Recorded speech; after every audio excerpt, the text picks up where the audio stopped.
Hello students, इस video से हम शुरू करने जा रहे हैं गैसेस लॉ के बारे में। और सबसे पहले हम डिस्कस करेंगे Boyle's law. Boyle's law basically pressure और वॉल्यूम की रिलेशन है।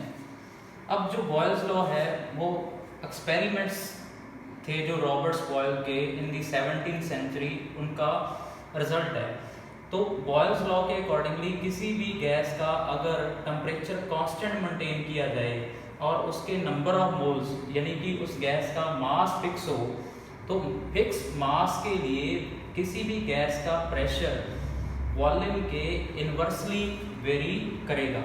It means pressure of gas is inversely proportional to the volume of gas. अगर आप किसी भी गैस पे जो अप्लाई होने वाला प्रेशर है उसे डबल कर दोगे तो उस गैस का फिक्स अमाउंट के लिए वॉल्यूम हाफ हो जाएगा। तो अगर हम प्रोपोर्शनलिटी के साइन को हटाएंगे तो एक कांस्टेंट अप्लाई करेंगे, दैट इज के। अब के डिपेंड करेगा गैस के नेचर पे प्लस गैस की अमाउंट पे। तो जो आपके पास यहाँ से वैल्यू बन रही है वो बन रही है PV is equal to constant. अब ये PV is equal to constant means product of pressure and volume remains the constant at constant temperature and fix amount of the gas, that is the number of moles of gas remains the same। अब अगर PV constant रहेगा इसका मतलब किसी भी gas के initial और final condition में प्रेशर और वॉल्यूम का प्रोडक्ट की रहेगा कांस्टेंट रहेगा। It means P1 V1 in initial state is equal to P2 V2 in the final state of the gas। अब PV अगर आपके पास कांस्टेंट है और अगर हम इसको डिफरेंशिएट करें तो आपके पास बाय द प्रोडक्ट रूल आएगा pressure into derivative of V that is dV plus V into pressure of derivative of pressure that is dP। तो यहाँ से अगर हम इसे रीअरेंज करें तो PdV की वैल्यू आएगी नेगेटिव ऑफ VdP। तो इसको अगर आप रीअरेंज करोगे तो आपके पास बनेगा dP by P is equal to negative of dV by V। This is another form of Boyle's law. तो कई बार आपको 3-4 फॉर्म्स दी होंगी और उसमें से पूछा जाएगा कि इनमें से कौन सी बॉयल लॉ की फॉर्म है। तो ये एक और फॉर्म है बॉयल लॉ की, that is dP by P is equal to negative of dV by V। और यहाँ से एक और इम्पॉर्टेंट पॉइंट है, अगर आप dP by dV की वैल्यू निकालोगे तो that will be negative of P by V। अगर हम प्रेशर और वॉल्यूम का प्लॉट करेंगे तो जैसे जैसे प्रेशर इंक्रीज होगा वॉल्यूम क्या होगा, डिक्रीज होगा। और हाई प्रेशर पे वॉल्यूम की वैल्यू क्या होगी, स्मॉल होगी। अगर आप इस ग्राफ पे देखो हाई प्रेशर पे वॉल्यूम की वैल्यू स्मॉल है, जबकि प्रेशर जब लो है तो वॉल्यूम क्या है, लार्ज है। तो जब प्रेशर और वॉल्यूम का प्लॉट किया जाएगा तो आपके पास एक कर्व बनेगी और उस कर्व की जो शेप है दैट इज रेक्टेंगुलर हाइपरबोला। और इस कर्व की जो स्लोप होगी वो होगी -P by V। तो जो प्रेशर और वॉल्यूम के कर्व की स्लोप होगी that will be -P by V। अब जो ये प्लॉट्स हो रहे हैं वो हो रहे हैं कांस्टेंट टेम्परेचर पे, इस वजह से इन प्लॉट्स को हम बोलते हैं आइसोथर्म्स। तो बॉयल्स लॉ के टाइम जो प्रेशर और वॉल्यूम का प्लॉट है at constant temperature that is known as isotherm. इसी तरह से आप प्रेशर को x एक्सिस पे रख सकते हो और वॉल्यूम को y एक्सिस पे प्लॉट क्या रहेगा, सेम रहेगा। अब उसके बाद हमने देखा है एक और फॉर्म हो सकती है बॉयल्स लॉ की कि pressure is equal to constant by volume. अगर हम इसी इक्वेशन को रीअरेंज करें, अब हम इस इक्वेशन को डिफरेंशिएट करें विद रिस्पेक्ट टू वॉल्यूम तो आपके पास dP by dV eight constant temperature जो होगा वो होगा constant divide by V square और उस पूरी टर्म का नेगेटिव, क्योंकि 1 बाय वॉल्यूम का जो डेरिवेटिव होगा that will be -1 upon V square. तो ये आपके पास एक और फॉर्म आ गई किसकी, बॉयल लॉ की। तो 3 फॉर्म हो गए आपके पास, P is inversely proportional to V, dP by P is equal to negative of dV by V और differentiation of P with respect to volume at constant temperature is equal to negative K by V square. अब उसके बाद ये graphical points का एक अलग से हम लेक्चर करेंगे, बट एक ग्राफ मैं यहाँ पे एक्सप्लेन कर रहा हूँ।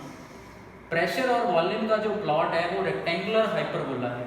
अगर हम देखें तो जब प्रेशर और वॉल्यूम का प्लॉट किया गया है टेम्परेचर क्या है, कांस्टेंट है। तो ये लेट हमने प्लॉट किया T1 टेम्परेचर पे जो आपको रेड नज़र आ रहा है, उसके बाद हम प्लॉट कर रहे हैं टेम्परेचर T2 पे जो आपको ब्लैक नज़र आ रहा है, उसके बाद हमने प्लॉट किया T3 टेम्परेचर पे जो आपको ब्लू नज़र आ रहा है। तो कई बार क्वेश्चन में ये पूछा जाता है कि what is the relation between T1, T2 and T3, क्या वो तीनों इक्वल हैं या T1 is less than T2 less than T2 is less than T3। तो इस टाइप का आपसे क्वेश्चन पूछा जा सकता है। अब इस क्वेश्चन को सॉल्व करने के लिए आप एक ट्रिक अप्लाई करोगे। वो ट्रिक क्या होगा, आपने आइडल गैस इक्वेशन जो कि आगे पढ़ेंगे हम, PV = nRT को अप्लाई करना है।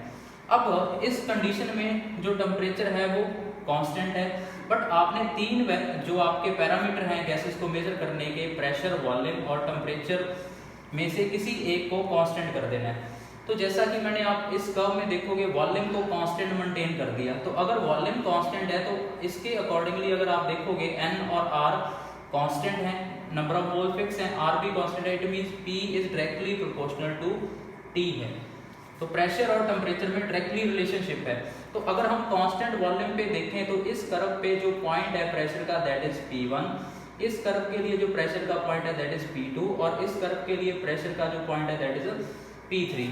अब आप अगर एक्सिस पे देखो, y एक्सिस पे P1 से P2 की वैल्यू ग्रेटर है और P2 से P3 की वैल्यू ग्रेटर है। तो इट मींस प्रेशर और टेम्परेचर में डायरेक्टली रिलेशन है। इट मींस T1 क्या होगा, T2 से कम होगा और T2 किससे कम होगा, T3 से। तो इस वजह से आप जज कर सकते हो कि T3 is greater than T2 is greater than T1। तो ये क्वेश्चन इस टाइप से क्या होगा, सॉल्व होगा। अब उसके बाद एक और पॉइंट है कि जो प्रेशर की वैल्यू अपने पास आई थी वो आई थी K/V according to the Boyle's law. अब डेंसिटी होता है मास बाय वॉल्यूम, और अगर हम वॉल्यूम की वैल्यू यहाँ पे रिप्लेस कर दें K/P तो डेंसिटी आएगा आपके पास M × P में K। मास भी गैस का कांस्टेंट है, K भी कांस्टेंट है, it means density is directly proportional to pressure, it means P/D is equal to constant. तो हम ये कह सकते हैं कि P1/D1 is equal to P2/D2 that is P/D that is pressure upon density of gas is equal to constant. अब ये numerical purpose में पॉइंट क्या होगा, यूज होगा। इसके बाद जो बॉयल्स लॉ का सिग्निफिकेंस है, वो सिग्निफिकेंस क्या है, जो एयर है वो सी लेवल पे डेंस होगा। क्यों डेंस होगा, क्योंकि सी लेवल पे एटमॉस्फेरिक प्रेशर क्या है, मैक्सिमम है। जैसे जैसे हम हायर एल्टीट्यूड्स की तरफ मूव करेंगे तो एक्सटर्नल एटमॉस्फेरिक प्रेशर क्या करेगा, डिक्रीज करेगा। इट मींस जो एयर है वो सी लेवल पे डेंस है, हायर एल्टीट्यूड्स पे एयर की डेंसिटी क्या होगी, कम होगी।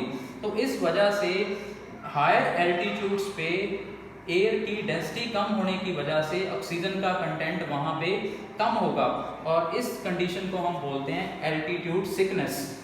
तो बॉयल्स लॉ का सिग्निफिकेंस बेसिकली क्या है, किसी भी गैस की डेंसिटी प्रेशर के डायरेक्टली प्रोपोर्शनल है। इस वजह से जो एयर है वो सी लेवल पे क्या होगा, डेंस होगा। तो ये बेसिक पॉइंट्स हमने डिस्कस किए हैं बॉयल्स लॉ के बारे में। नेक्स्ट वीडियो के अंदर हम कुछ और ग्राफ से रिलेटेड क्वेश्चन डिस्कस करेंगे जिनका रिलेशन बॉयल्स लॉ से है।